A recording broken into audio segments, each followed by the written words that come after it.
And welcome to Front Row the Podcast. We're very excited to have you here. But before we get going, please remember to like, subscribe, and leave us a 5-star review if you got value from this week's episode. We can't wait to share with you all the industry peers, all the industry experts, all around professional speaking. And we are super excited to welcome you to this week's episodes. Get your notepad ready, get your action steps lined up, and let's tune in to this week's episode. I introduce myself. This is the part where I'm spontaneous and introduce myself. Right, Elliot? You go, Bruce. You go, Bruce. Listen, you kick off the podcast. Over to you, Bruce. I've been hosting radio shows for 21 years. I'm not used to questions, all right? My name is Bruce Whitfield, and I have been a broadcaster all my career and got into professional speaking about 10 years ago because I got fed up of going to conferences and looking up on the stage and going, that doesn't look so hard, and little did I know. And doing lots of MC work and doing lots of facilitation work and interviewing people on stages, and realizing that the vast amount of experience that I developed over decades of interviewing some of the brightest minds on Earth, and Charlize Theron, with whom I spent my 25th wedding anniversary, but we can speak about that. So I kind of figured there's something I can add here, because I do see the world differently to the vast numbers of people I see on conference stages who bemoan the present, fear the future, and sit constantly navel-gazing and telling us how awful things might be. And I went, hold on a second. I can do this differently. So I wrote some books. I started thinking more deeply about the news agenda. I started thinking about the way in which I did my own radio show. And I flipped my own radio show on its head, not ignoring the risk, the danger, the fear, the scare, the reality with which people live. But also beginning to say, hold on a second, but the world is surely not as catastrophically awful as we think it is. And that has been the basis of a book called The Upside of Down, Finding Opportunity Where Things Are Uncertain and Difficult. It is the basis then of a second book called Genius, How to Take Smart Ideas Global. And then the dear Dr. Michael Mosley died 18 months ago, and he, of course, was famous for his One Thing. And in his honor, and just because it was a good title, I didn't call it just One Thing. I called it The One Thing. And I see. I like what you did there. 100 leaders, and I said, if you were in charge of the country for just half an hour and you could change the future, what would it be? And then just recently come from the Singapore FinTech Festival, launching It's About Time, which is a bank startup which is big in Africa and is also in the Philippines and about to go in a big way to Indonesia. They've got 20 million customers and forecast they'll have 60 million within 3 years. So finding opportunity... Cool. Yes, very cool. Finding opportunity where others see risk, chaos, and danger is what I love doing. I love that. And what a different way to start the podcast. Normally I open the podcast, but I love the way you opened it. And this is it. We do one take. We've done one recording. And you know what? I love it. So welcome to everybody listening. Welcome to the Front Row Podcast. I'm Elliot Kay, the host, the CEO of the Speaker Awards, the Speaker Summit, and a company called Pro Speakers, which is where Bruce and I met. I love that you've given your intro. I can't wait to deep dive into that. This is the winner series where I get to interview the winners of the Speaker Awards, both 2025 and 2024. And I can't quite, there we go. I can't quite interview 2026 yet because it hasn't happened yet. But that is happening in July in London. I'm very excited about that. So for someone that's clearly very established. I've booked. You've booked? Yes, in anticipation of attending and learning, because the daytime, of the awards, was the best daytime speaker session I've ever been to, and I've been to 7. Wow. And the evening was fun, and there was wine, and then there was a prize. What more do you want?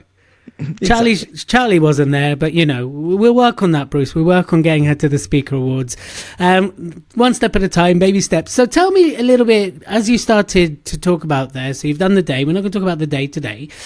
Tell us about your journey to the Speaker Awards. You won an award. You've just shown the award. So you won an award. For those who do or do not know, you won an award please tell the world.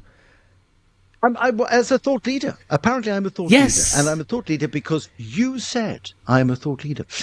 Well, I didn't say, the judges said, in fairness. Okay. Here we go. But the judges are deeply discerning individuals, clearly, and identified out of, I think, a final list of about 11, if I remember correctly, and said Bruce Whitfield, and I was deeply shocked and delighted and pleased. How did I find out about the speaker? Was probably because I arrived in the United Kingdom on a full-time basis about 30 months ago. Oh, right. So you're fresh to the UK. Fresh that I didn't know. You see, I'm an international man of mystery. And you are. Are you a spy? Oh, don't say that. Not in these times. Okay. Elliot, oh, you can't tell me anyway, can you? if I did, I would have to do terrible things. Oh no. So yes, arrived in the UK full-time 30 months ago, and continued to do my radio show remotely, which was year 21, and realized that I wasn't going to make any progress in the speaking environment if I was constantly distracted by the day-to-day nature of broadcasting. As much as I loved it and thought it was the best job on earth, speaking is actually more fun. Radio was brilliant, served and built up a wonderful audience and built up wonderful experience, and got to speak to lots of different people over many, many years, including Bill Clinton and Charlize and Mohammed Al-Arian, who's still at the forefront of economics, and Nouriel Roubini, the man who claims to have been the only person ever to have forecast the 2008 financial crisis, and Neil Ferguson, and great authors of great books. And one of my favorite lines, if I see an audience needs a little cheering up, I'll name drop 2 or 3 names as I've just done, and then I'll say, the last time I spoke to Richard Branson, he told me how he'd introduced Nelson Mandela to the Dalai Lama, and I told him he was a filthy name dropper. Anyway, I love that. And he's just been widowed, and he's a lovely guy, and it's very sad. But anyway, sad. It is very sad. So yes, I then joined the Professional Speaking Association and went to my first ever meeting, which happened to be a speaker booker day, and I was feeling very bullish and confident, and feeling like I can do this. We can't see that, Bruce. We can't see that about you. You seem really shy and reserved. No, I know. So shy. And I arrived at this Booker Day, and I was well prepared. I knew what I wanted to do, and there were 8 of us, I think, and I was number 6 or 7.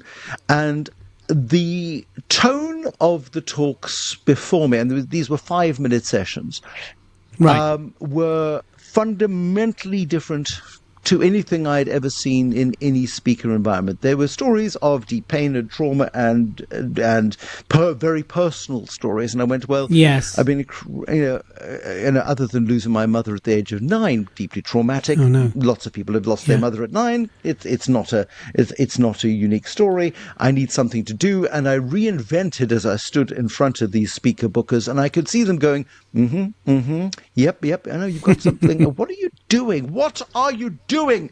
And have you ever been in a car crash? Touchwood, no, but my stepfather has. So I've seen one. But I shall relate this to you because I've had a car crash. Things slow down, and everything moves. You're going at 60 miles an hour, or whatever the speed of the car crash is. You're going at that speed, but it feels, and you know you've lost control, and you're you're wrestling with the steering wheel, and you're battling to get control. It was a bit like that in front of these speaker bookers, and I'm seeing the lights go out, and I'm seeing the curtains close, and I'm going, come back, come to the light, and they wouldn't. I then wrapped up, and they were very nice. They said, well, clearly you've lost your mojo. Clearly there's something there. Is that the feedback you got, literally? Yeah, and but we just can't see where it's going. So good luck, better luck next time. Okay. And I went, and they were the nicest to me out of a bunch of people. And in that room was a lovely lady. Well, is she lovely? I think she's lovely. Deep down, she is lovely. Nice. If you're going to refer to our ambassador, she is lovely. Yes. You're going to refer to Maria. She is magnificent. To the magnificent lovely and warm and very direct Maria Franzoni. And Correct. I'd been listening to her podcast on my drives home for the year before because in anticipation of coming to the United Kingdom. So I went up to her at the tea break and I went, "Maria, I need your help." And she said, "Yes, you do." In a very direct way. So I spent some time with Maria and then it reformed my thinking and got me thinking it's a new market. I need to be far more globally relevant. All the books I've written, the lessons are universal. They're real. They're absolutely pertinent. However, there is a reshaping and a rethinking and a remodeling and a redefining that needs to happen. And I continued with my regular speaking gigs and continued with my regular business and wrote the book It's About Time and did other stuff while rearranging everything that I do and rethinking what I do and doing lots of deep reading, and then went back to the PSA, to the Booker's Day this year, and the feedback was very different. It was very positive because suddenly things that clicked into place. And that, of course, followed the Speaker Awards. That's where you want me to go. And I think it was probably I discovered the Speaker Awards via Maria, who would have said, "You really should enter these Speaker Awards" on her socials. And so I went, well, in for a penny, in for a pound, a lot of video footage from great, really professional quality video, and strung together a narrative which tells part of a story, and entered the thought leadership section of the awards, and was delighted to be shortlisted and overwhelmed to be named Thought Leadership Speaker of the Year. And it was a good thing, really, because I was on holiday with my family in Mallorca and had to leave at 4:00 in the morning to arrive in London by 9:00 for the day, and then we finished. I meant to go to bed at about 1:00 in the morning and was back on a flight to Mallorca at 4 a.m. So it was a wonderful 24-hour period to be acknowledged and recognized in that way, and it was a wonderful affirmation that that's the funny thing. Sorry, as I dominate and take over. No, please. This is brilliant. A great host shines the guest, right? I think I just gave myself a compliment there. Anyway, carry on. You did. No, and I just don't give you a chance because I've been doing I'm loving this. So long. No, keep going. Bring it. The best thing that could have happened. Was how I lost faith in myself in that room and chose, instead of sticking to what I knew I was proficient at and was capable of delivering, I bottled it and went, should not be myself. I should be more like them because that's clearly what this market is looking for. And it was the biggest mistake ever and most fortuitous mistake ever, because in doing that, it taught me the biggest speaking lesson in a decade, which was stick to your knitting, trust your content, trust your abilities, stand up, be recognized for who you are. Right. Don't try and be anybody else. And it was just such a rookie error. But I'm delighted that it happened, because that forced me to do that whole revisiting thing and engage Maria and think more deeply. And so, hold on a second, what am I really here for? And that is to deeply listen to the audience, to deeply listen to the brief, to deeply act on that brief, and to deliver to that brief as best I possibly can, and to ensure that what the audience gets is what it says on the tin. And that has been the biggest revelation of the last 12 months. It's quite interesting. So if we dial back a bit, a lot of speakers do that, right? They get, actually, I posted about LinkedIn today about compare to despair, right? So they look around, they go, well, Bruce's book loads, Elliot's book loads, Maria's, I should be like them more. And they go through that fatal mistake of trying to other being, right? And then what happens is, I guess you're fortunate enough that you kind of saw the light, you had that crash, everyone went blank on their face, and it's like a yellow card. Come on, you need to sort this out. And you did. You asked for help, which is great, which I obviously encourage a lot of people to do. But then you were willing to put yourself out there in a different way, because the awards, there's judges, you are being scrutinized, your work's being looked at by industry peers. And just for anybody listening to this, Maria has no say over the awards. Anyone going, well, he was working Maria, she's the ambassador. None of that comes into play. We are so removed from the actual process there is a bus between us, if not two. Like, I don't even watch entries until it's done. That's how neutral I want to stay. So tell us, you hear about the awards and you're like, you know what, I'm finding my mojo, I'm finding my feet. I've done this. I mean, you're very established. What was it about sitting there and doing the application that drove you to do it? Was it like a test? I want to pit myself. I want to see how far I go. Let us into your mindset at that moment. It's okay. I believe I'm ready to aggressively promote myself in the UK, in the Middle East, in Europe, and into the Far East. And I think I'm ready. However, nobody's going to believe I'm ready, least of all me, unless I can prove it. So let me see if the world, the people who understand this industry, and those are people who are professional bookers. They understand what the market wants. They understand what is required to go and stand up on a stage in front of 45, in front of how big is our audience today? 400 people.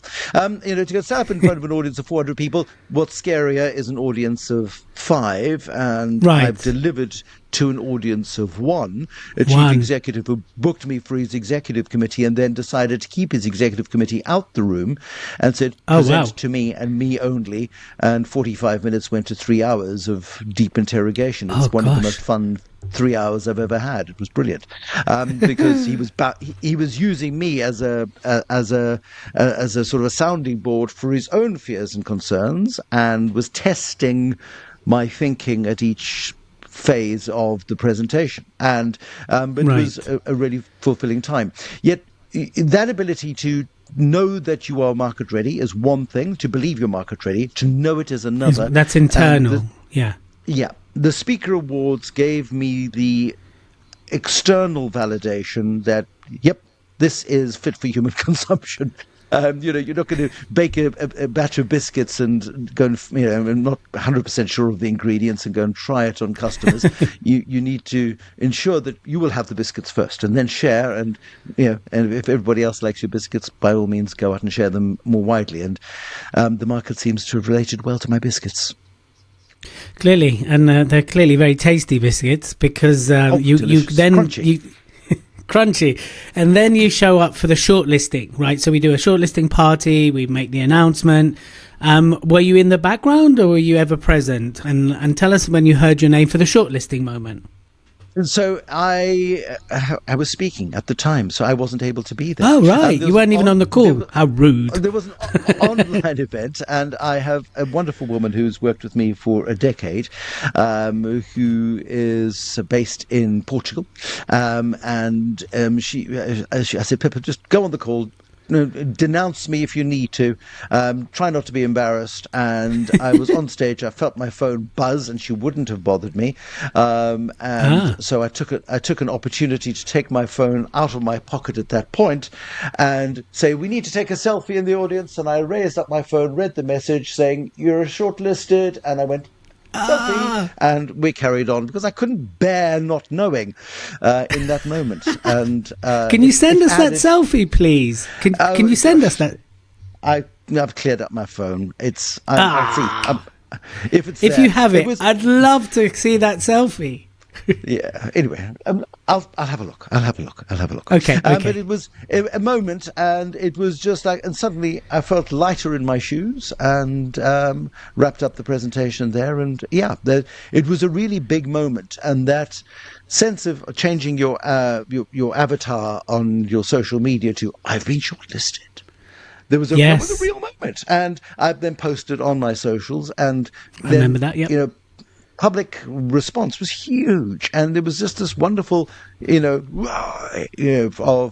people on socials, and people generally on socials are going to be people who probably like you unless they are deeply disturbed, and there are many of those on social media. But there was nobody actually negative about it. Just like, it's really cool. That's brilliant. Well done. And then, of course, the interminable. Oh, God, the wait for the day. And of course it doesn't matter. I've been shortlisted. Winning doesn't matter. Of course it matters. And then on the evening of the awards, sitting, and one of my fellow finalists, and I don't think she'll mind me sharing this, Katja Skipperheen, come up to me earlier in the evening and gone, I've put this through AI, and AI says you, me, and a third person are the top three. And I said, well, let's see how good AI is. I mean, personally, I don't believe AI, but hey, be my guest. And it's an indicator, right? It is an indicator, and it turns out that the top three she was absolutely right on. I remember she communicated with me about all that. Yeah, she's quite a very clever lady. She is very clever and well positioned, and is going to go very, very far. She appears magnificently and is incredibly confident and is very bright and speaks beautifully. So she's very good at what she does, and. The runners up were announced. I think there were 2 runners up, and as that happened, I went, "Oh, that's a pity." Oh well, good to be shortlisted. And I went back to my wine glass, which was nearly empty, and I emptied it. Topped yourself and then my name was read, and there are photographs of. It looks like looks of horror, but they weren't. There were looks of overwhelm. Going, what just happened? What just happened? And that weird feeling where your mind is racing and your legs aren't quite working, and you're just hoping, please don't let me Jennifer Lawrence onto the stage. Please don't let me Jennifer Lawrence onto the stage. Yes, and then the awards were handed out, and I was then taken backstage and made a video. What is that video, by the way? Is that video? Have you not got it? We'll make sure I get it. We do have them. I will send it to you. If you send me the selfie, I'll send you the video. No, I'm joking. I'll get that to you. I'm trying to find the selfie. Right. Yes. And so you're on stage, you got your picture, and you're being whisked off and asked lots of questions, right? I don't remember a single thing after that. Then Pippa, who works with me, couldn't contain herself and knows better than to ask, because if I'm quiet, usually it means it didn't happen. And she can't help herself, so she asks. I said, don't tell Catherine, who's my wife. Don't tell Catherine. I wanted to arrive in Mallorca the next day going, oh, this thing, you mean, oh, this meaningless trinket. Oh, yes. I mean, other than that. Throw over the shoulder. Yeah, exactly. Let's smash in the arrivals hall. And I couldn't help myself. Then on the long train journey back home, I updated my socials with the winner avatar, and she saw that and went, you didn't tell us. Oh, no. My son, actually, no, what happened was... oh no! Out in Mallorca, and my teenage son, my 16-year-old son, asked me, "So what happened?" I said, "Oh, not much." And I tortured him for about 10 minutes while he was in the passenger seat. They were driving from the north of the island down to the middle where we were staying, and I had good fun, sort of playing cat and mouse with my 16-year-old son. And eventually went, "Okay, you can tell Mum I won." And there was silence until later, by the time everybody got home. So there's much family jubilation. It's a big deal. If you're going to put yourself out into public, it takes a lot of guts to do it. And you do. It's wonderful to win. And you do know that often it is... You're on a short list, and hopefully that short list reflects the best talent in a category. And then it's a matter of personal preference. It's a matter of who is on point on that day that the judges decide. It's an absolute minefield. It's like any sports game. If the ref blew badly or whatever the case is, you have an antagonism toward the ref. And I don't downplay luck at all. I happened to have a decent entry. It was among the top 3. It happened to be the one that the judges liked best, and I'm very grateful for liking it best. Yeah, and I think this is for anybody listening to the first time or coming across the awards the first time. It is there's 3 judges to each category, and if they know you, they can't judge you, so we have to bring in someone else to judge you. So, and we're very transparent. Everything's on the application process is on there. What you're judged against is on there. We're going to tighten it. We're going to shift it. We've had feedback how to improve it. But, it is a snapshot in time, right? Because we've had people, for example, that for 3 years have been highly commended, like, what do I need to do to win? And there's been people that have entered, like, there's one guy who shared it very openly on social media, Mark, it's like, this is my 4th year. I'm yet to get on the podium. But he really took on board everything. And then this year, he actually I think got highly commended finally. I don't know if he won, but highly commended. So it is about taking it and seeing it as an opportunity to grow and learn. Most people go when they don't win, we've had 1 year where people literally came up with conspiracy theories. It was the most frustrating year. It did force us to change things, change some of the rules, how many people can enter categories, how many people can win. That's why if you won Speaker of the Year, you can't then apply the following year. Like, we've changed things. You can only, if you won a category, you can't reapply for that category. So it forced us to change, but it's quite interesting how people can become quite about it. And I get it, because you want to win, right? No, of course. I mean, my dad was a farmer. And farmed for 60 years and was the president of the Sussex Society, which Sussex cattle from Sussex, and the Petworth estate is at the epicenter of the global Sussex industry. And he would take his cattle off to shows, and he would be anticipating a rosette and a trophy, and some years didn't win any. And I remember him one day despairing, looking at this most beautiful cow and going, but she was such a beautiful cow when she left the farm. This belief that what you have is so good and so wonderful, and yet when you put it next to others, it could be just the ears are different, or the eyelashes are not as longer, whatever it might be. Sometimes the differences can be so minuscule, but that is the difference between being acknowledged and not being acknowledged. And I am so grateful that my eyelashes appealed to the judges. You were clearly the beautiful choice, Bruce. That's why they chose. There we go. I was a bull, a big Sussex bull. You were. And no, it's true, and it is a snapshot, and that's why we make such a big deal about backing yourselves and going through the process, that it's who you become at the end of the process is worthwhile in itself, and the winning's a bonus, and we do work hard, but of course you're dealing with emotions and people like that. And so it's been, and since the award, have you seen a difference in the bookings, have you seen a difference since winning? Well, certainly, the speaker bureaus have been a little more open to discussions, because I think the Bank of England vaults would be easier to get into. There are more ways into the Bank of England vault than there are into speaker bureaus. By the nature of the speaker industry, it has exploded over the last decade or so, and there has also been a growth in the speaker bureau industry. Yet, as a speaker bureau, really. And Maria makes this point, and others make the point as well, that the top 1% of speakers on a speaker bureau's list get booked more often than anybody else, because the speaker bureau is willing to vouch for them. Their reputation is on the line. They want that particular company to come back to them and to ask them for speakers in the future, and trust their judgment. And so therefore you have to win the confidence of the bureau.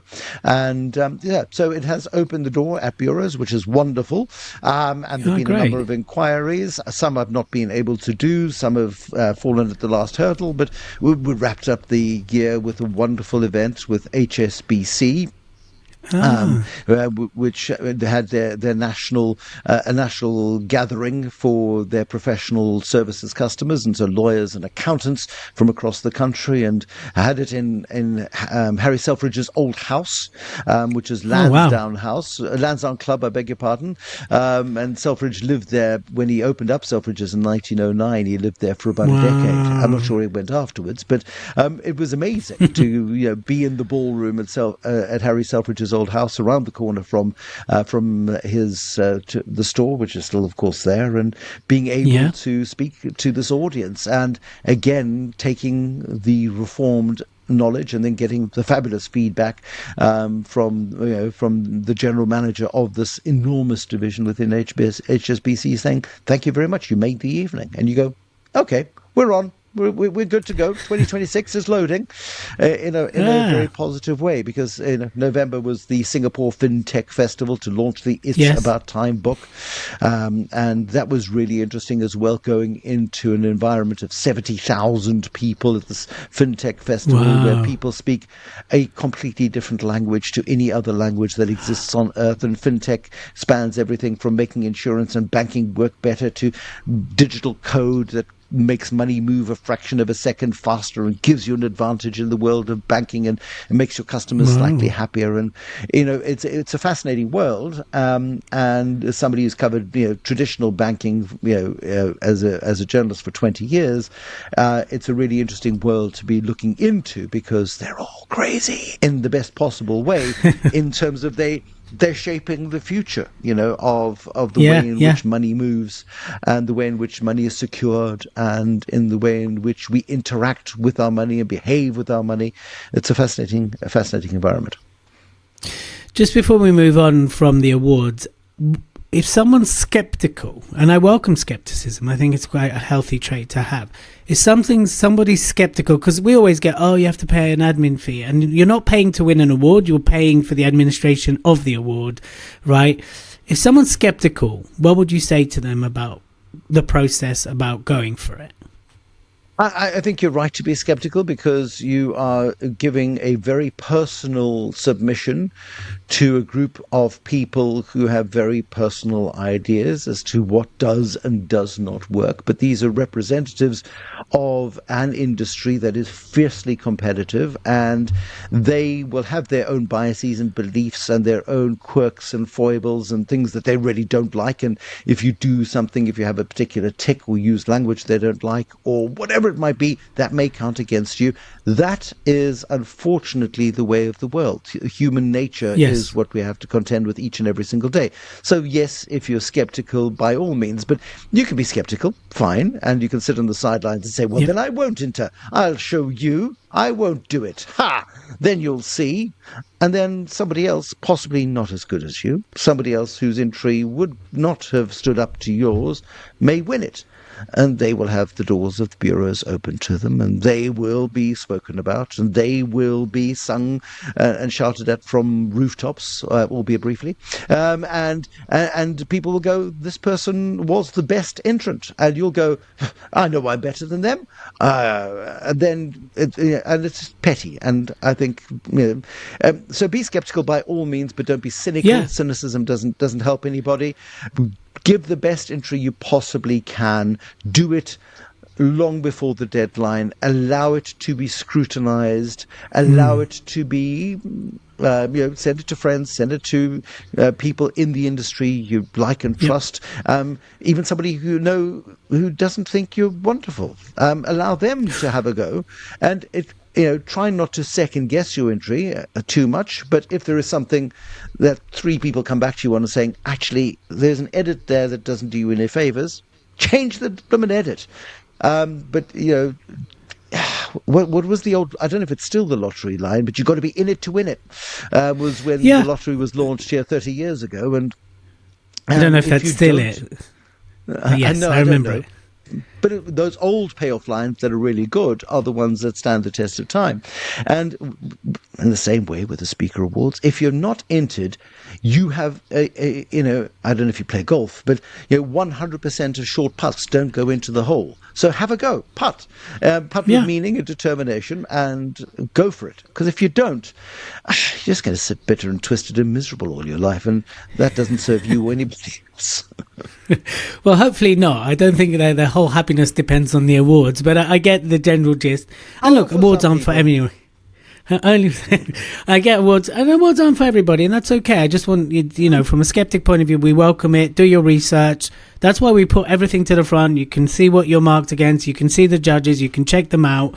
Just don't ask the judges for feedback while you're in the process, because they'll say no. That's the key thing, and don't ask anyone involved. Go on, Bruce. So, do you like wine? Yeah, red wine. Yeah, okay. But when you buy wine, if a bottle has a medal on it and says this wine has won this award, are you likely to favour it? You're paying £15 for a bottle of wine, and there's one with a medal on it and one with no medals on it. Which one are you likely to choose? If you the one with medals, of course. Yeah. So any award, awardee, of course, it gives it more kudos. I agree. Listen, we're on the same side here, and I think that's a great metaphor, actually, and I might use that in our marketing. And there are some winemakers, however, who refuse to enter awards because they want the brand equity of their bottle to stand. They believe their brand is bigger than the medals. And so some speakers will say, I don't want to win a runner-up prize. So therefore, I'm not going to enter because I believe my brand equity will be damaged by being the runner-up. I want to be seen as the best. I have this high status. And so therefore, the risk of not winning the top prize is actually quite damaging. And I think some people may feel that way also about awards. What if I don't win? However, what if you do? Exactly. And as the Speaker Awards gains momentum and gains increased credibility and gains increased ubiquity, I believe having those gold stickers on bottles or silver stickers on bottles does help.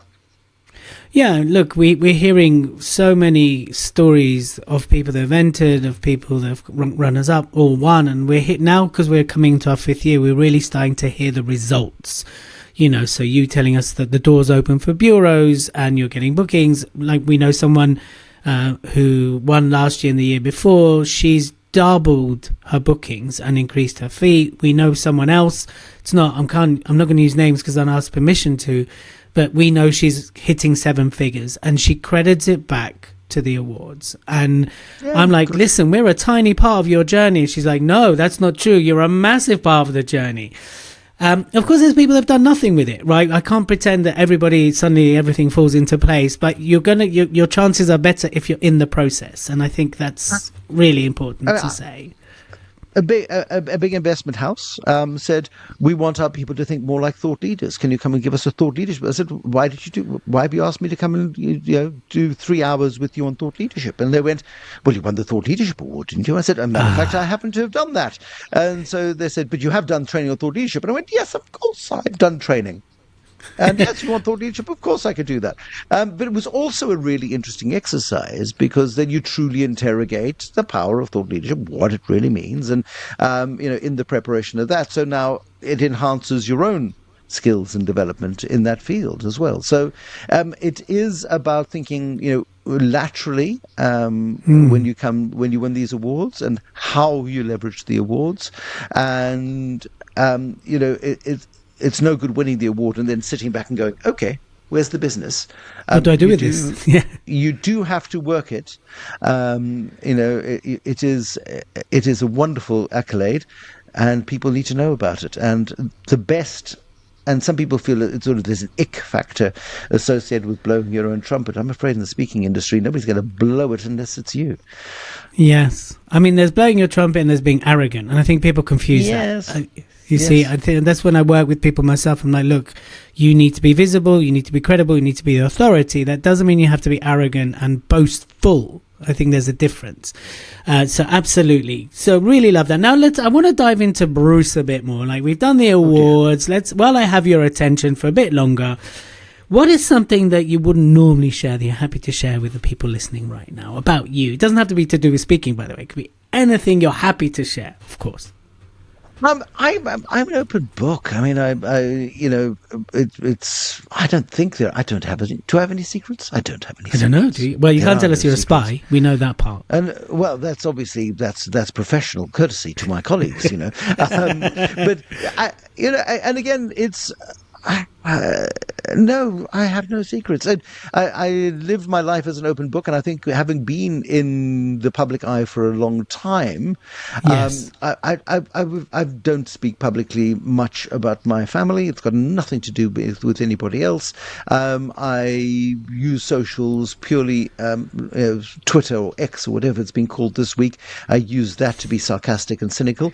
However, in the adult world of LinkedIn and in warm and fuzzy places like Instagram and a little bit of Facebook, it's all views of the world and professional stuff. You won't find pictures of my kids posted by me on the internet. Same. It's if they want to do that when they are of a sentient age, then by all means. And my eldest does.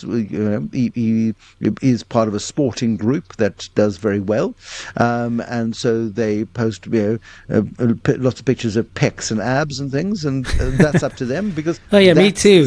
My social media studio's full of them, can't you tell?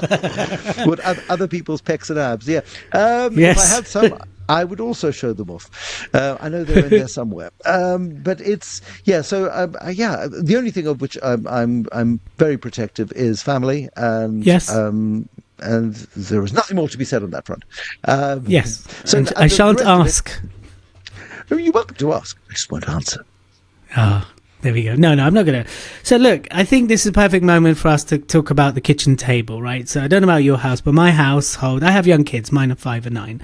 And the kitchen table is where everything happens, where they do their art, it's where they cut things, snowflakes, you name it. It's where Emily and I talk about the future, talk about what we want to do, wealth building. It's where I sit often, I strategize. It all happens around the kitchen table. As much as I've tried to move it off the kitchen table because it gets frustrating to clear it, it becomes the hub of creativity and visionary in our household. So, Bruce, what's on your kitchen table? So this was the kitchen table, and I then got kicked out of the kitchen because I was dominating the kitchen too much, and it made the kitchen an awkward place to be, particularly for conversations like this. And I do many sort of meetings and consultations and presentations online as well. And so if this is the kitchen table, it has got all of the books that I need to read. It's got some of the books that I've written, because I do refer back to them. It has got diaries, it has got notes and sketches, and I've managed this year for the first time to consolidate all of my thinking into a single moleskin, which is, got spidergrams all over it, and it's, this is my... There's 6 talks on my website, of course, but the one that we are talking about most at the moment is the chaos advantage, because what is absolutely clear is that the world has got increasingly uncertain and chaotic over the last 3.5 decades, since something called the World Uncertainty Index was first unveiled. And this year in 2025, uncertainty has gone 3 times higher than it was in the global financial crisis, twice as high as it was in COVID. And this is business uncertainty. It is levels of corporate uncertainty, and it's people trying to understand. It's really hard to plan for 2026 if you're sitting in a large corporation and you're trying to figure out, what the consequence will be of sporadic economic and social policy emerging from the White House. That certainty has evaporated. There's no predictability there anymore.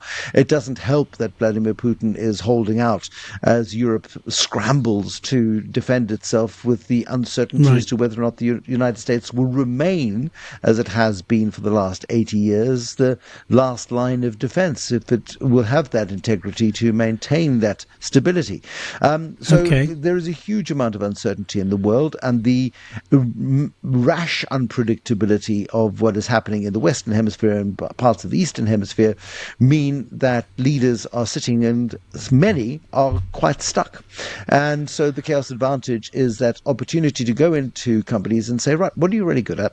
How do you do this? How could you do it better? How do you de-risk? How do you find new opportunities in a world where everybody, your competitors are having the same conversations as you're having right now? What is going to be your competitive advantage? Where are you going to... And the internet is a wondrous and beautiful thing and a curse at the same time.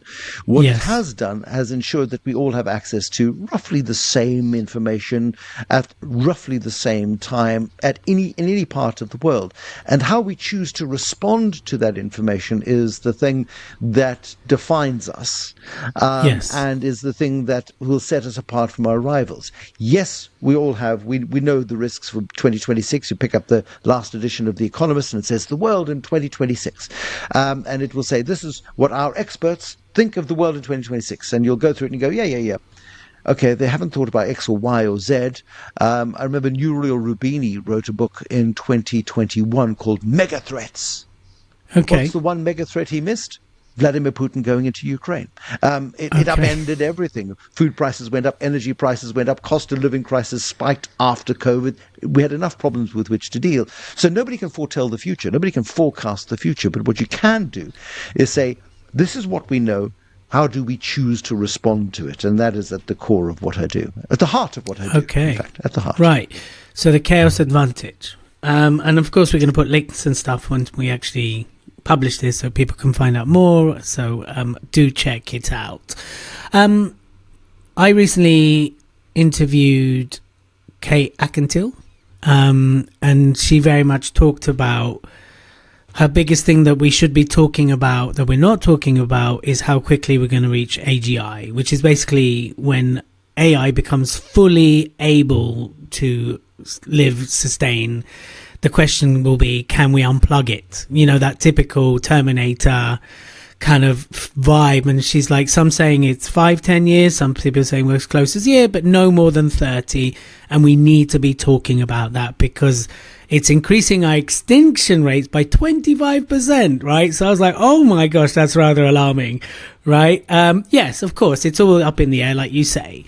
So for someone that's looking at the chaos advantage, and anybody listening to you now, what can we do about the chaos advantage to the average person, right? I'm not running a massive multinational corporate. I am small.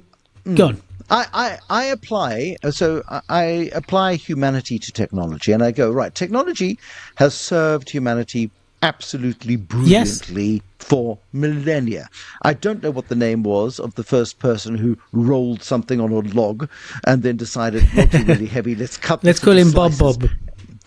Or Ug, or Ug, or whatever he was. But it's about 5,000 years ago in ancient Mesopotamia, somebody works out that if you connect two bits of wood with an axle, not that they would have called it that at the time, and you can roll it, you can make a cart and move more things more quickly. Ever since then, technology has served humanity brilliantly. There was huge disruption, of course, Industrial Revolution. The thing that made Britain a global superpower was technology.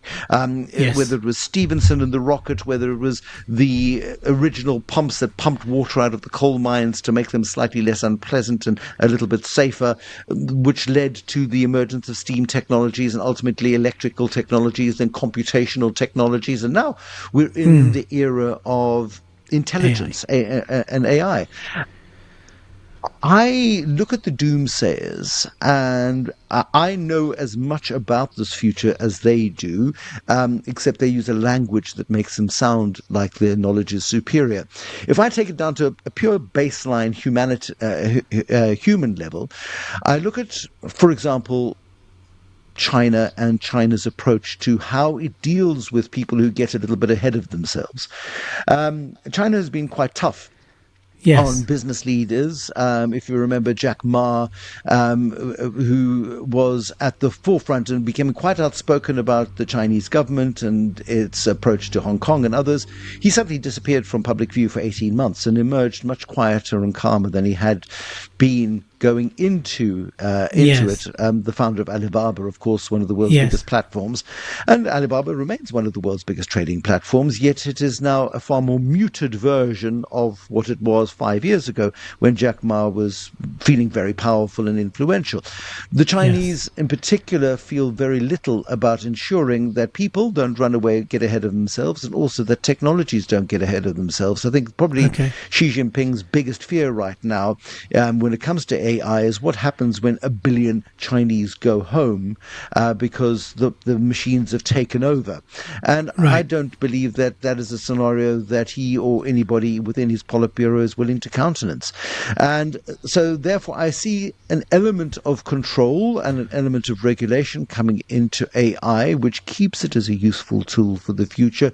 It certainly will eliminate lots of functions and lots of the boring stuff. There was a man called Richard, somebody very famous, who invented the spreadsheet in the 1960s, and he was devastated by this. He didn't want to launch his spreadsheet because his view was that accountants would be put out of business. There are more accountants in business today than there ever have been, and the spreadsheet remains a remarkable invention and makes running our lives so much better. We can schedule family events, we can run our expenses, we can do our own books and hand it over to an accountant who then knows knows how to properly apportion our expenses and our income and get us the best possible outcomes, hopefully. Yet there are more accountants than ever. I am firmly in the camp that AI remains as a servant, and that our worst fears of AI are probably, as our worst fears of most things most of the time, probably overdone, because human nature is... And the reason you and I exist, and the other 8 billion other important people in the world right now exist, is because our ancestors had this very good nose for danger. So if they were in the cave, they looked left and right to make sure the saber-toothed tiger, the resident saber-toothed tiger, wasn't outside the cave before they went out to go and hunt the woolly mammoth. And when they went to go and hunt the woolly mammoth, they took 19 of their best friends and tried to chase it into a hole rather than, take it on head on. We are averse to danger. We're averse to risk. And one of the reasons why media coverage is so negative, why media coverage can sometimes seem so alarmist, is because it is saying, watch out, this is very scary, very dangerous. We need to control it. We need to be careful of it. And I think that so much of the news cycle is at risk of sometimes becoming a bit of a hype cycle. Yet in the background, there are people far smarter than I don't know about you, but far smarter than I, who are thinking far more deeply and understand this stuff far better than I do. And I do believe that I look at the earlier stages and the massive claims of the purveyors of current levels of AI, and please don't tell the AI I said this, they are overstating their own bloody brilliance. Here's...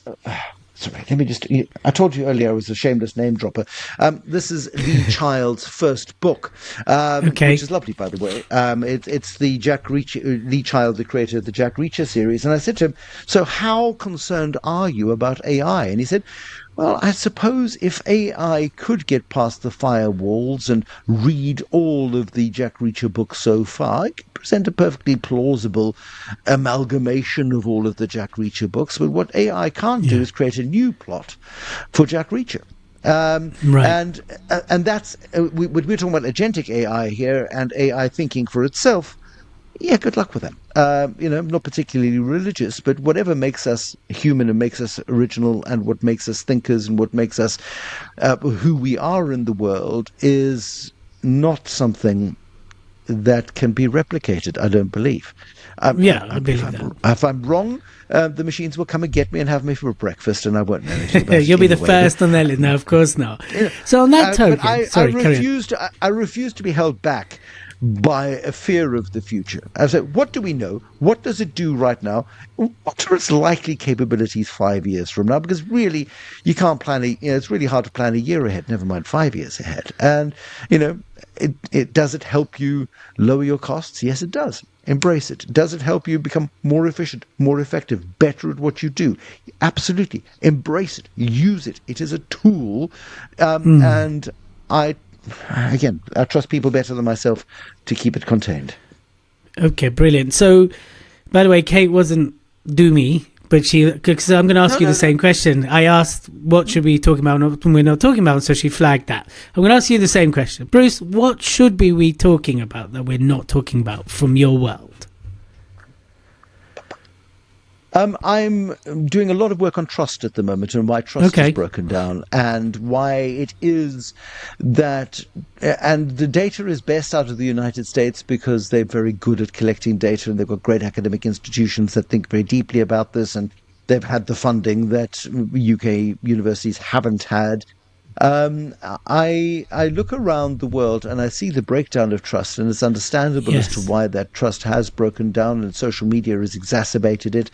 There was a study done by PhD students at London Business School and at Wharton, in which they studied 170 years of media coverage in the United States, 12,000 newspapers, 1 billion news articles, and they came up with many conclusions, but the one that struck home most to me was how much more negative media coverage has become over the years. And they can quantify this negativity bias within media.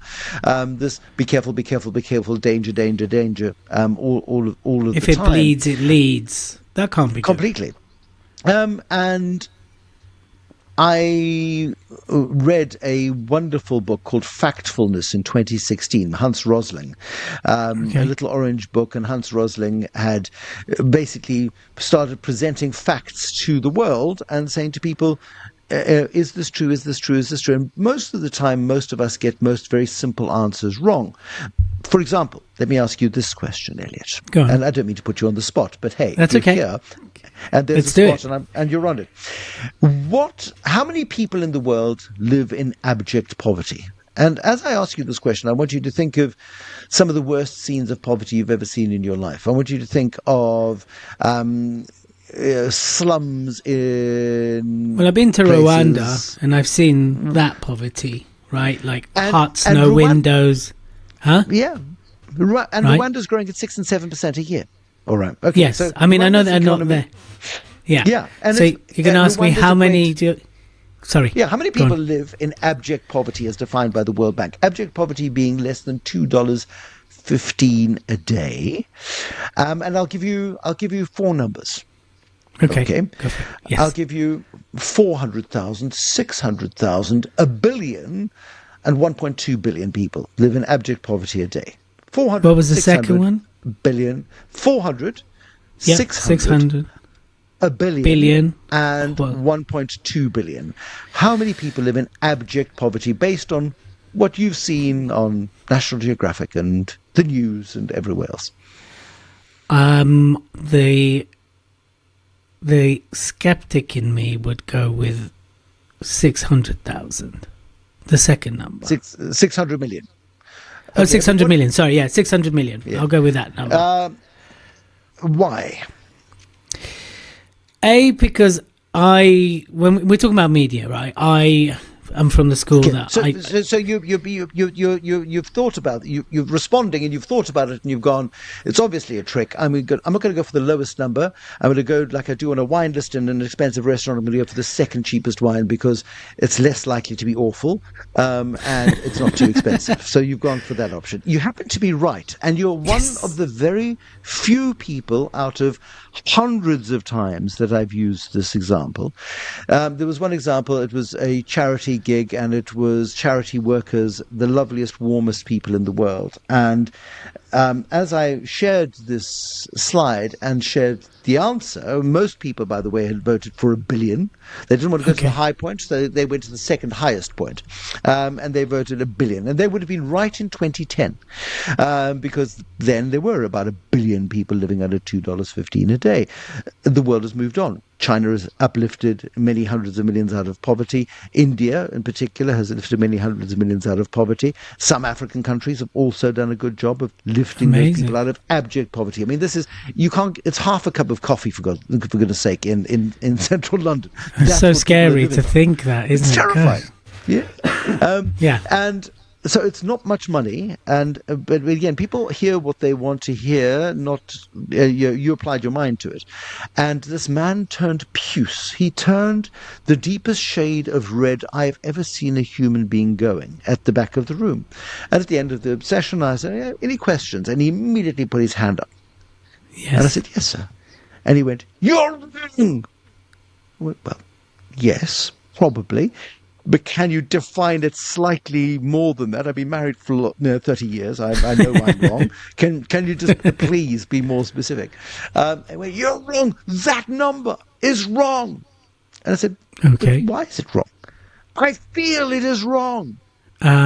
And I went, okay, that's fine, and I'm delighted that you feel it, because you're clearly a very good person. You work with charities. You go from your comfortable home into poverty-stricken areas every day and do your very best to help uplift some of the people who live in some of the most toughest circumstances in the world. They make Dickens look like a happy fairy tale. I mean, if you think of Dickensian London, there are people living in worse conditions than that, and you're trying to uplift them, and obviously you feel that way. But the data shows differently. Well, the data is wrong. So then please show me better data. Point me to a place. I can't do that. I just know it's wrong. I said, okay, look, and we get so emotional about our positions and our beliefs. And Rosling was very big on that. And my own sense of the world is, yes, there are very bad things. And the study of newspapers in the United States found this massive decline in positivity and this massive focus on if it bleeds, it leads, because media is a business. It needs your attention. It needs your eyeballs. It needs your clicks. It needs you to do that so that advertisers come and sell their products to you online or wherever they might be doing it, on the pages of a newspaper for those who still read newspapers.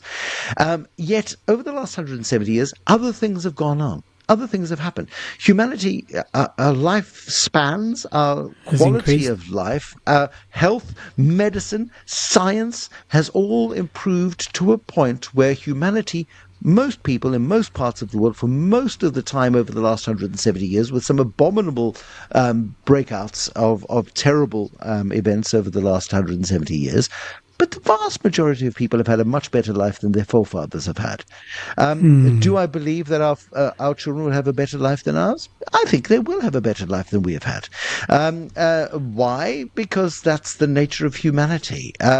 Will they live under? I grew up, with the fear of nuclear bombs going off, and eventually grew out of that. But it's that threat hasn't gone away. Will they have trials and tribulations and fears? Yes, they will. Of course, it is the very nature of human existence. However, I'm having a much better life than my dad ever did, and he certainly had a better life than his dad, and he had a much better life than his father before him, and certainly his father before him, and their father before them. And forgive me for being patriarchal here, but that's the way family trees work. But it's that sense of are my sons likely to be better off? Well, if they work hard, yeah, they will be. So knuckle down. Find a path and do it. And so, when we see the world in binary terms, it is all evil, it is all bad, it is all good, it's la la land. That's also not true. However, in the chaos and the uncertainty of the world, how do we choose to deal with the information? Where does the opportunity lie if, take COVID as an example. The opportunity came in this technology that we're using at the moment has fundamentally flattened the world. Most people travel a lot less for corporate meetings than they used to have to. I know of CEOs who've done massive mergers and corporate deals where the first 100 hours, which would have required them to do 10 international trips going across 8 different time zones, those weren't necessary. And when it came to the nitty-gritty in the last week of negotiations, they went to go meet face-to-face. Do we trust each other enough? Do we like each other enough? How does this work? We've built rapport online, and so they have better quality of life as a result. Things are not ever as good as you wish they would be, but they are very seldom as bad as they could be, because I do think that humanity generally works itself out in the end. So I guess the question as I hear you speak is, how can we trust better? How do we trust better? I got up this morning and I got my kids out and they walked to school. It's 500 yards. But I hope desperately that the bus drivers who are dropping other kids off at school at the same time are focused on the road. But they're professionals and they're trained. I trust that they will stay on the road, and I trust that my children won't be mucking about and stumble into the road and get themselves crunched. As far as I can tell, they made it to school safely again this morning. That is always good to hear. I put them into an environment with other adults that I've not ever met. Yet I like the headmaster very much, and I like the philosophy of the school, and I trust that the headmaster has made good appointments. I then got into a car and I drove down the left-hand side of the road to a venue. My wife dropped off a car for a service, and we drove back together on the opposite side of the road, going in the opposite direction, within a speed limit that is acceptable and generally accepted. We trust implicitly. Every single day we go out and we trust. That is true. We go on trains driven by drivers we'll never know their names. We get into planes with pilots who introduce themselves and they sound calm and reassured. So we go, we'll never remember them. Good person. And you never know if the same pilot has flown you twice. There are some people who will hear a female voice over the intercom, and you see, and it's my favorite hobby, by the way, on planes, is if you hear a female voice from the cockpit, you go, ooh. and you see some people stiffen because suddenly and then they check themselves and calm down and go, they've been through the same training. Oh yes, okay. And so how do we build trust? And I don't want to blame Tony Blair for this altogether, but I do think the era of spin undermined political trust. It was an era of landing funky messages, getting them memorable, getting political goals achieved. The era of spin, I think, has done a huge amount of damage. I think in order to have trust, you have to be able to zoom out of the day-to-day noise and the day-to-day clutter, and understand that there will be people who will break your trust, and understand that you don't have to deal with them on a regular basis. There'll be people in the public domain who break your trust. People have very low trust in the NHS at the moment. People have very low trust in the budget process. They have very low trust in a government that most people voted for just over a year ago. And that's because running places is hard. Political integrity, you come in with the very best intentions, and suddenly you realize you can't do all of the stuff you wanted to do. So you make big promises in the electoral process, and you then look toward the next electoral cycle and you say, well, generally, because when somebody breaches your trust, you go to the next best sounding thing. The lies that were told during the Brexit process that were fundamentally untrue, yet most people heard what they wanted to hear rather than paid attention to what needed to be paid attention to. So you were talking about the lady who was saying, what are we not paying attention to? We need to be paying attention to what people are saying, and we need to interrogate what they're saying, because just because we trust, it doesn't mean we have to be stupid. That's a very good distinction. And we need to interrogate. So a little bit of cynicism and skepticism goes a long way. And as a journalist I've done, and people don't believe me when I say this, but I have verified it, an average of 8 interviews a day, 220 days a year, over 21 years. Oh. I'll do the maths for you. It's more than 50,000 interviews, many of them repeats with the same people over many periods of time.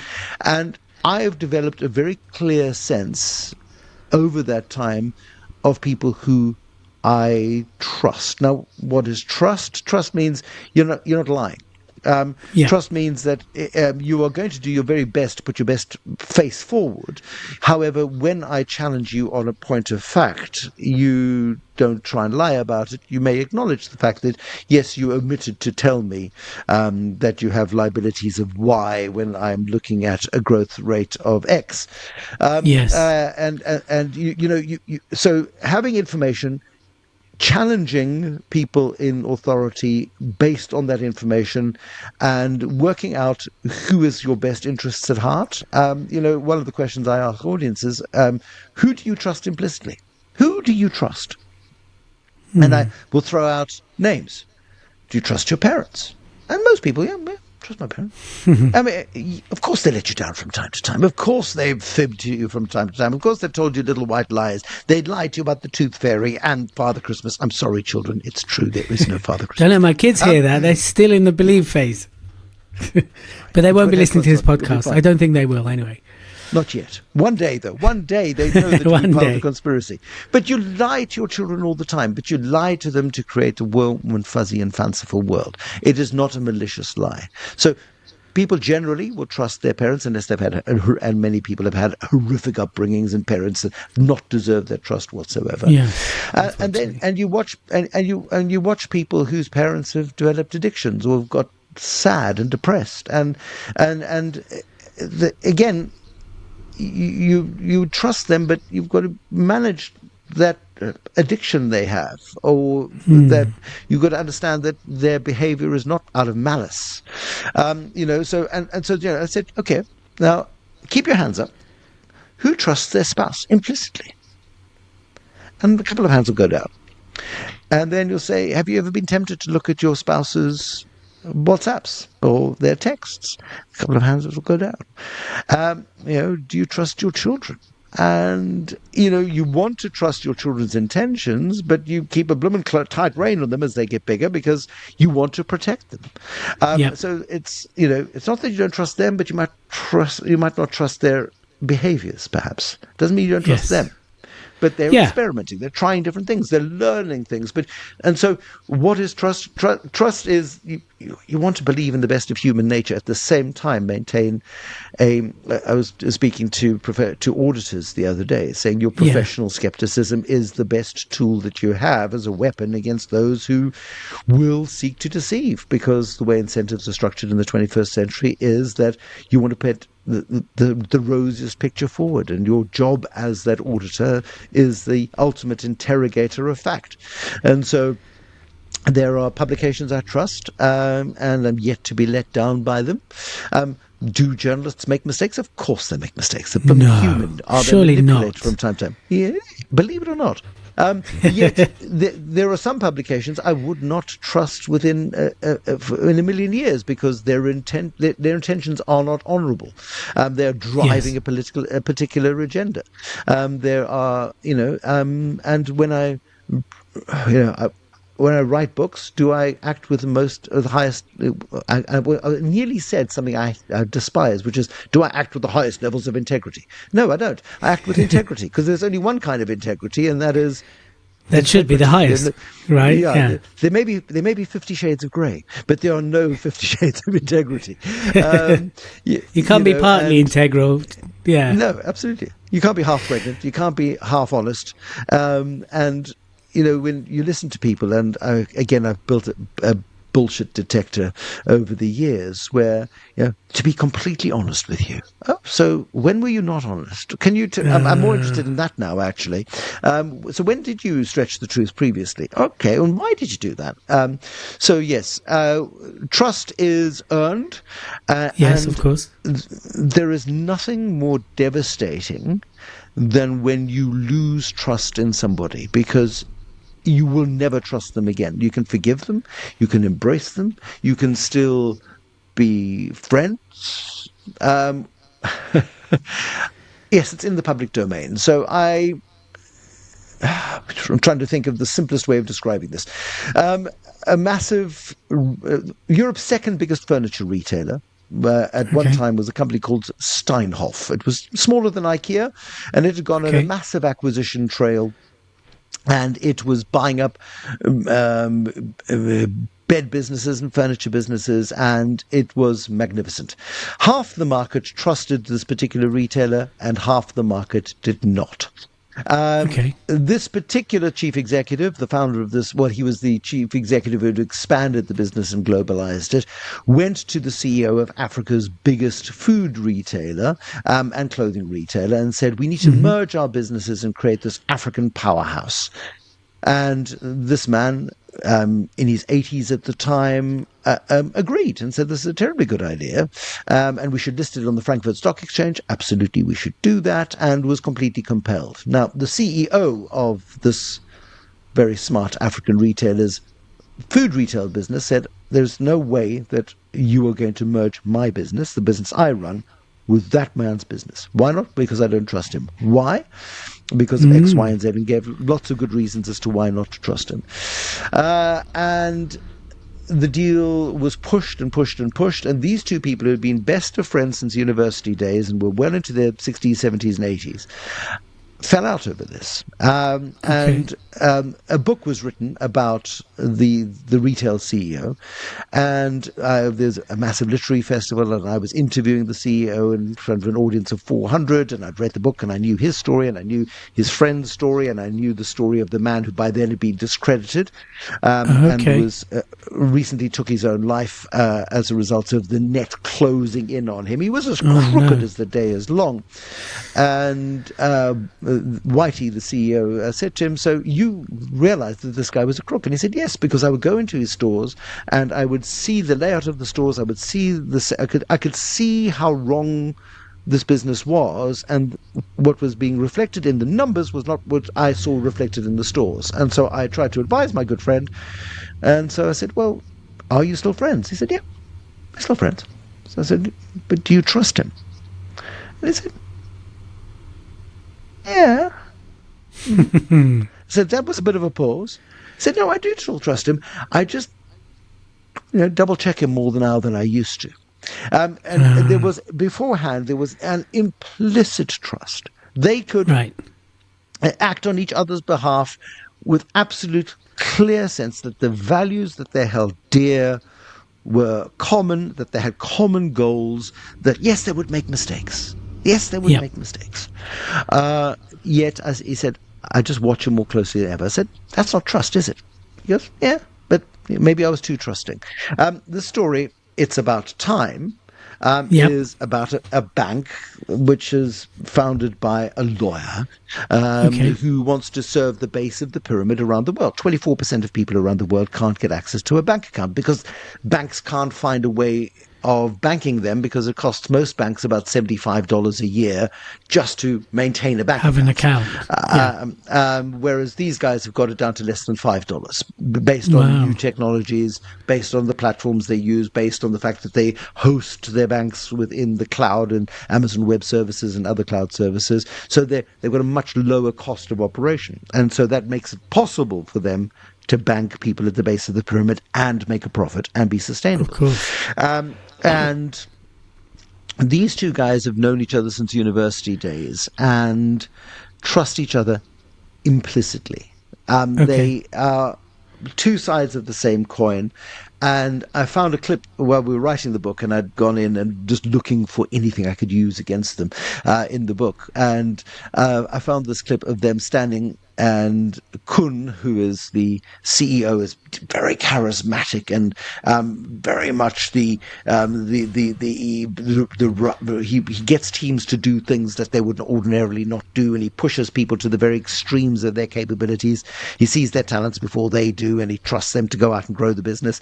And Chart, who is the more silent partner, is the Rails guy. He does the work of building the business and setting the values in place and putting the systems in place. And they check in with each other all the time and challenge each other all the time. And they know that neither is ever going to act not in the best interests of the business and each other, because they're significant shareholders in something that they're building for future generations. And there is a wonderful internal video that I found where Kun, who's far more playful than Chart, is far more earnest, and he goes, we still trust each other, don't we? Yes, we do. He said, but there's a lot of forgiveness that has to happen. And you can just see Chart seething, because in any relationship that the decisions you make may be mistakes, you may have misstepped. However, if your values are aligned and you trust that the person is never going to act in breach of those values, I think that's when you have trust. It's a long answer to a very short question. No, it's fascinating to understand, because what you've really also talked about the layers of trust. Now, I know you're going to say trust is trust, but there's trust amongst us, there's trust amongst our family, there's trust amongst the government, there's trust amongst business owners, there's trust amongst business partners. So obviously it gets me to reflect on my relationship with the founders of the Speaker Awards and Speaker Summit, right? Like our trust in each other. And you're right, there has to be a lot of forgiveness, because even though I trust someone doesn't necessarily mean they've done what I thought or wanted them to do, but it doesn't destroy the trust. Right? And did you communicate it as clearly as you could have communicated it? And did you compromise? And did you, again, it's the human tapestry is a wonderful thing. Yet it is. I do think that trust is only broken when the unspoken agreement between us, which is the values basis, that the values we believe we share, is breached. Yep. And that comes in family, it comes in businesses, it comes in associations, it comes in societies, it comes in everything, where suddenly we thought we were on the same page, but actually we're not. You did X. That is directly in contravention of how I am comfortable dealing. Suddenly you discovered that really I am a secret billionaire. I'm such a secret, as secret a billionaire as I'm a spy. And I discovered who the judges were, and I, gave them each 10,000 quid to make me and one of your co-founders of the awards had agreed to give me the list of who the judges were. And so they were complicit, and they got a backhander from the judges, because actually no harm done. Nobody would ever find out. I mean, that would cause the entire destruction of everything that you of hold course, dear. the whole business will collapse. Yeah. Yeah. But also and it would seriously lead you to question your sense of judgment of others. If I look at just some of the greatest business relationships of all time, built on implicit trust. Steve Jobs and Steve Wozniak. I mean, a couple of years after Jobs died, Wozniak came into my radio studio and we had half an hour together. And I said, everything I see about Jobs makes him distinctly unlikable. Did you like him? And he was very uncomfortable answering the question. It became very clear to him, to me, that there were sides of Steve Jobs' character and personality and his he did some fairly nasty things to many, many people. Yet he was so obsessed and so driven by this vision of delivering a world-changing technology that was the thing they had in common. So Wozniak did the coding, Jobs did the vision, Jobs did the driving, Jobs did the managing of people. Wozniak is quite an introvert, but he may not have liked aspects of Jobs, but he trusted him, and he knew that he was the guy he was willing to work with, and because they shared the vision of delivering this thing, they might have had different approaches to it, but they trusted each other implicitly to get the job done.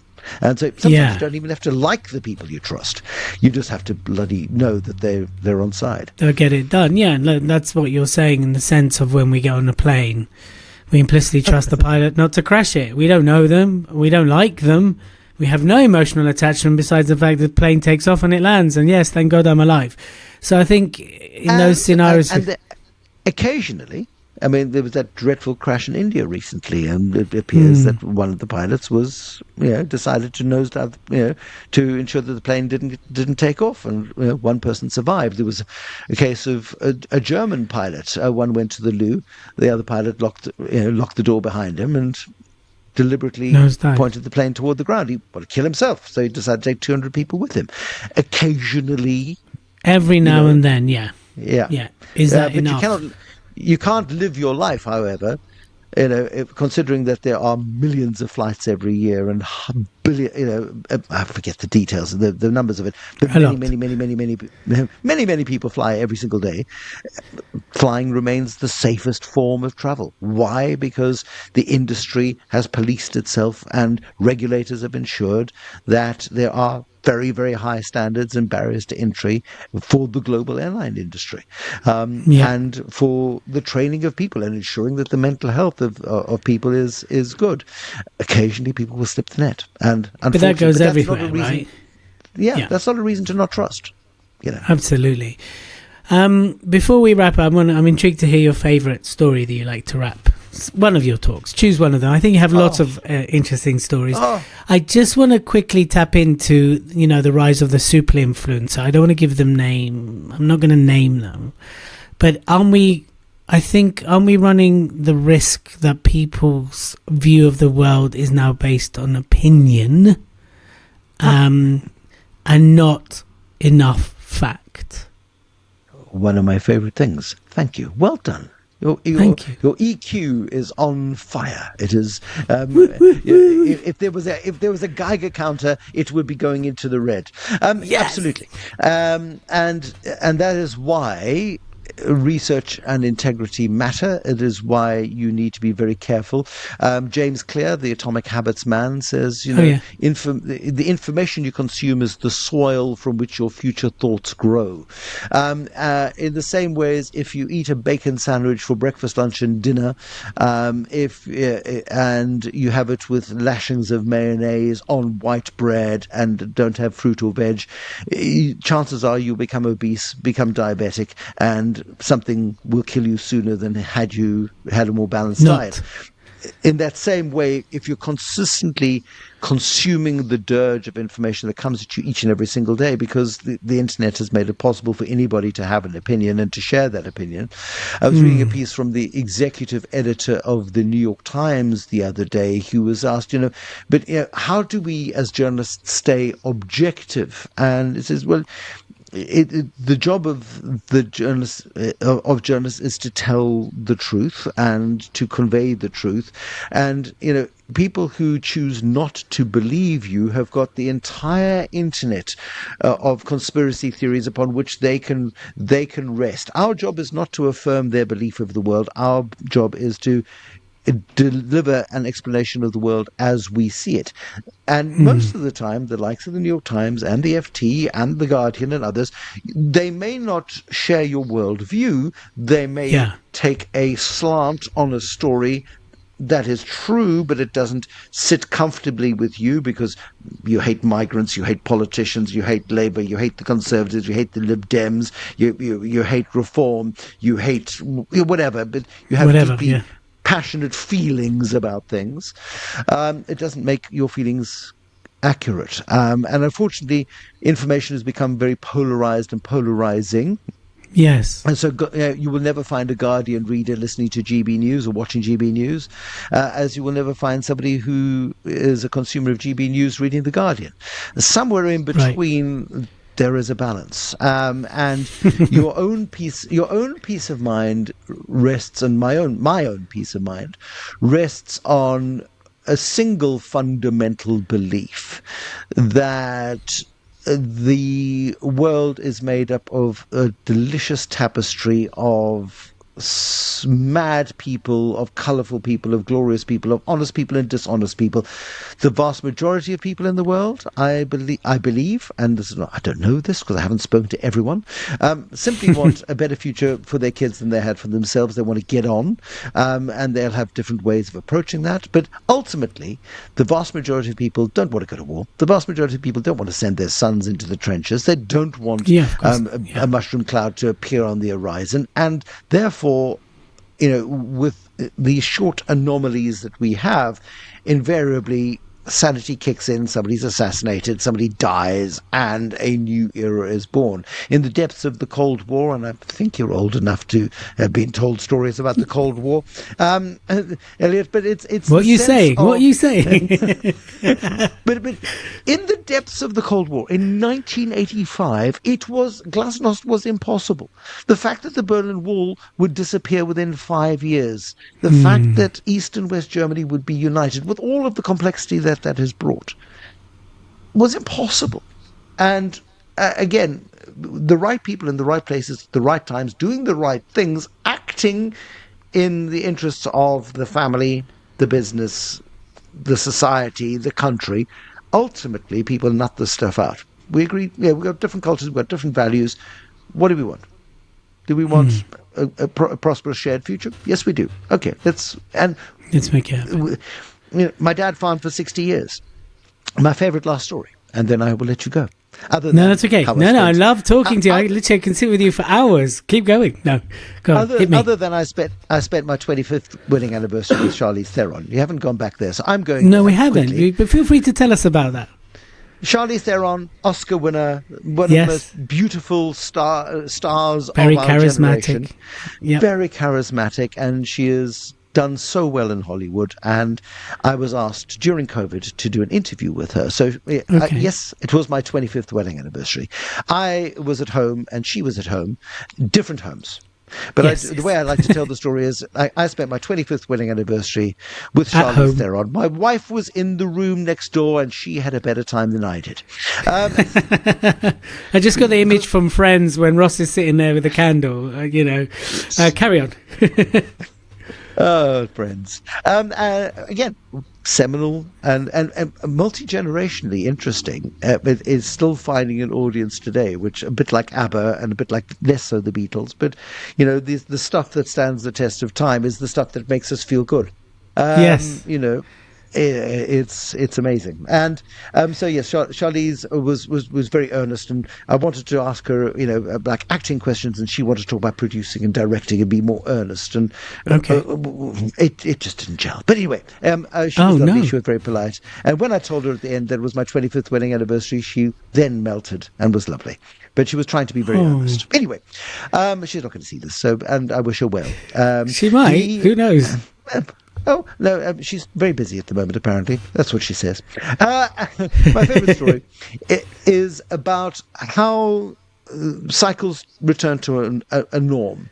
My dad, as I mentioned, farmed for 60 years, dryland agriculture, and every year, talk about trust, he would plough open clay soil and plant individual seeds in the soil. At the same time, apply fertilizer, close up the soil in anticipation that the seeds were good, that they would germinate, that they would break through the crust of the soil, that the rain would come, the plants would grow, that they would then flower and be pollinated, that the grains would swell, and then when the cold came, that the maize in this particular case, or sorghum and potatoes, whatever the crop was, would get to its absolute potential, and he'd be able to harvest it and sell it in the market at a price higher than it had cost him to put it into the ground, and he'd be rewarded for the risk he'd taken. And this worked really, really well.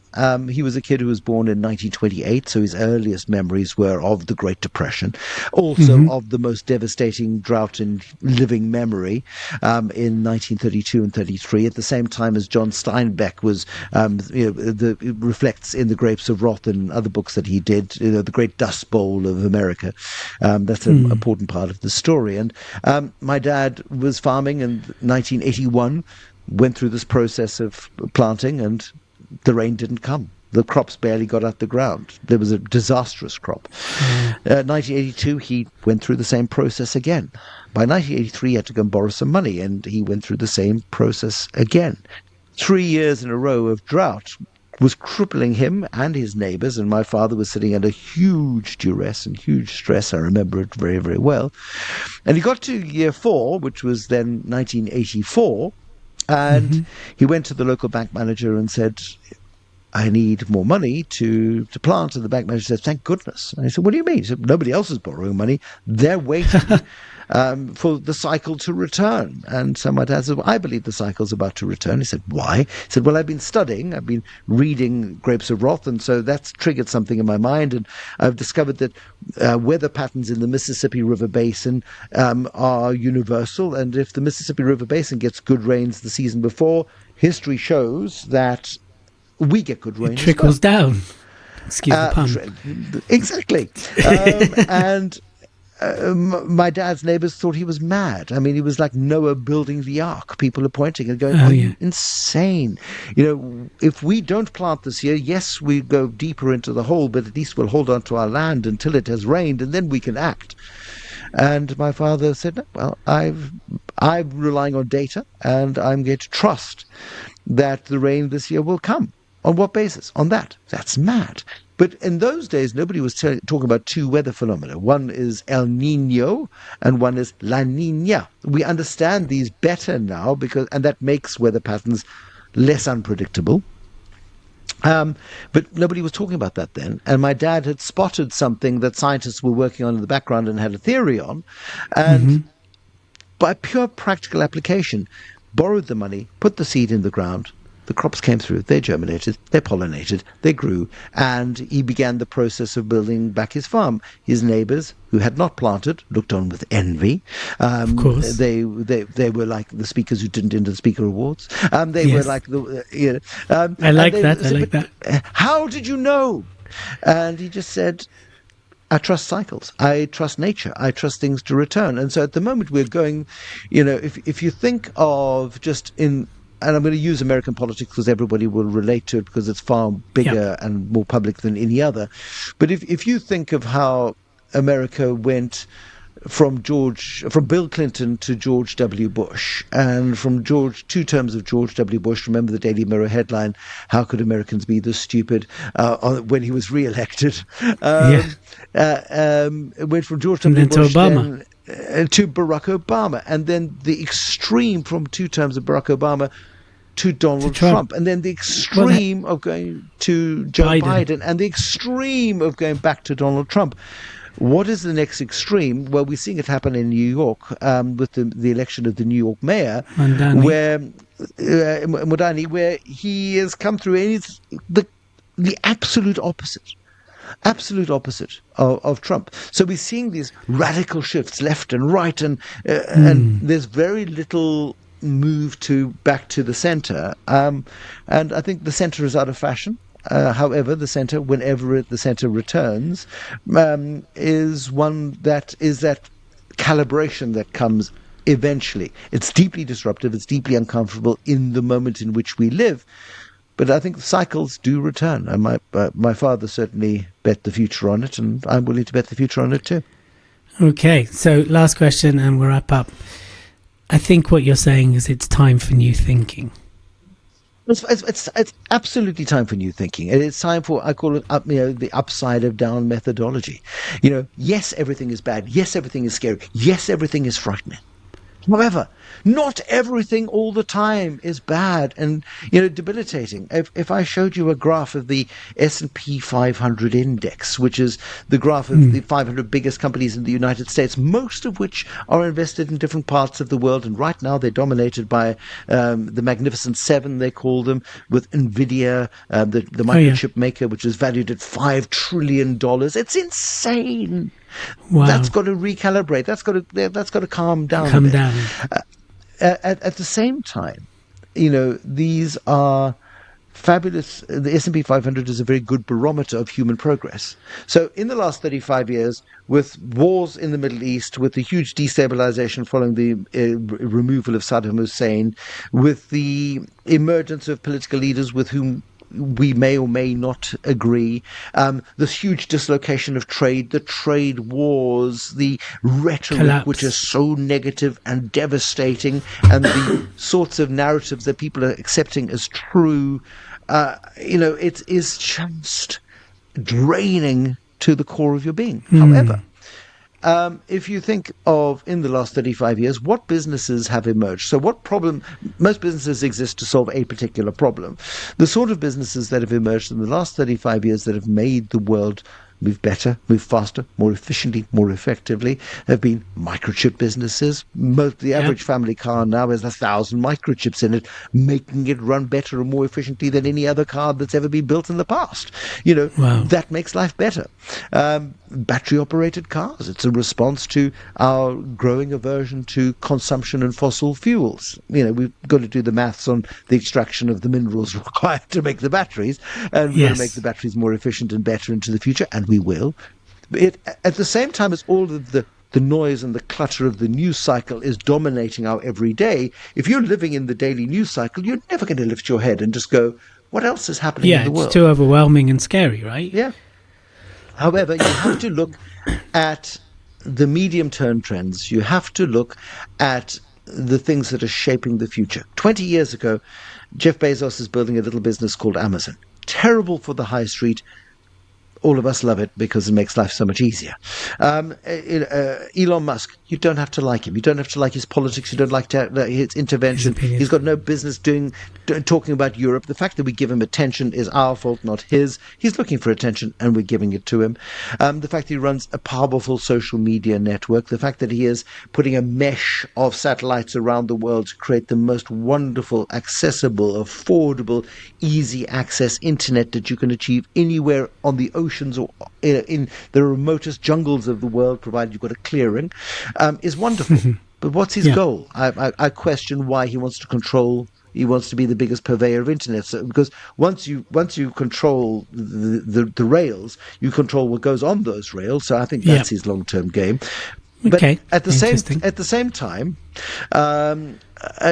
these are people building great technologies. They are building the future. 20 years ago, they were thinking differently about the world. They're thinking differently about the world today.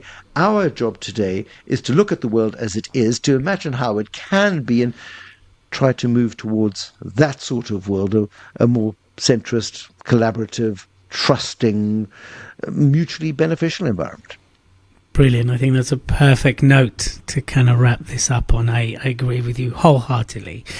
So final words of wisdom to anyone listening about the awards, and generally just let's wrap this up with some Bruce wisdom, because you've shared so much. Go for it. And then we'll end this amazing episode. I could talk to you for hours. So let's wrap it up. I think that's all my material. No, it's not. That's all you've got. No, I have my favorite way, and I end. Do I tell you the ending of my talk? Would anybody have listened this far? Will it ruin it? I hope so. No, it won't.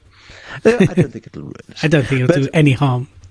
There is in my kids' music room at school. How do I tell you that my children are very talented? I tell you that they play music, that they are musicians, which makes them geniuses. And muscly. In their music room, under the light switch, there's a little post-it note that somebody had written a note. And I took a picture of it and I've appropriated it and always give credit to the anonymous person who left the note. It is something I found online as well. It's not unique to this person. Yet it's not used nearly widely enough. And I think we should all... No, nobody else should use it. Only I should use it. But it says, "Dear pessimists, optimists and realists." And you know where this is going, because I'm not an optimist, I'm a pessimist because nothing is going right in the world. And so many people in Britain today are just nothing is going right, and that's fundamentally wrong. There's a huge amount of stuff that does go right on a regular basis that you choose to that is outweighed by your feelings about what is going wrong. So, dear pessimists, optimists, and realists. I'm not a pessimist or an optimist. I'm just a realist, So, therefore, I can bring my biases and beliefs and be a pessimist without calling myself a pessimist. So, dear pessimists, optimists, and realists, while you were arguing about the level of the glass, is it half full, is it half empty? I drank it. Regards, the opportunist. Yes, I've heard that. I love that. And it's that sense of... You see the world as everybody else sees it, yet you choose to deal with the information flow, with the negativity in the world differently. You see that negativity, you go, there's a problem worth solving, and go off and solve the problem. And that is how huge and fundamental leaps forward are taken by humanity in sometimes the direst of circumstances, or the most dire circumstances. Amazing. Thank you so much. I know you're busy. I know you've been traveling a lot. So I completely appreciate you taking your time and spending, an hour and a half with us, just sharing in buckets of wisdom. When I do another series, I'm going to call back on you. Hopefully you'll say yes, and you won't be like Charlie, too busy these days. Oh, sorry, I'm very busy these days. I hope you'll but thank you so much. So anybody listening, honestly, check out Bruce, check out his books, check out his work. And also, of course, if you want to find out more about the Speaker Awards, go to thespeakerawards.com, have a read, join the list, or apply, depending when you're listening to this. But again, Bruce, there you go. He's showing off his little trophy. Bruce, thank you for being part of the Winners Series. And if I do this, it becomes a bigger trophy. Look at that. Oh, yeah. It grows. It's magic. It's magic. One final thought on this. If you're not in it, you can't win it. And I was blown away to be recognized in this. So thank you for organizing the awards. The judges, I applaud them for their great sense, and I hope when I enter next year, I'm not sure which category yet, that they maintain. You can't enter the thought leadership one. No, I can't. But yeah, look, I mean, it's that thing. And when you go into that environment and you put your best foot forward, you've got to be willing to lose. And if you lose, sometimes that can be the best thing that happens to you. It was for me. Amazing, Bruce. Thank you. Let's let you go on with your day. Thank you for listening, and I look forward to releasing the next episode, so keep an eye out for the next one. Have a lovely day, everybody. Thank you for tuning in to this week's Front Row Podcast. Remember to like, subscribe, and comment. It's through your feedback that we grow. We hope you've taken lots of notes, benefited from the wisdom, and are now going to turn everything into action. Remember to keep an eye out for our next episode of the Front Row Podcast. And remember to like, subscribe, and of course leave us a 5-star review. We look forward to connecting with you and hearing the progress of your journey in the professional speaking world. Tune in next time for the Front Row Podcast.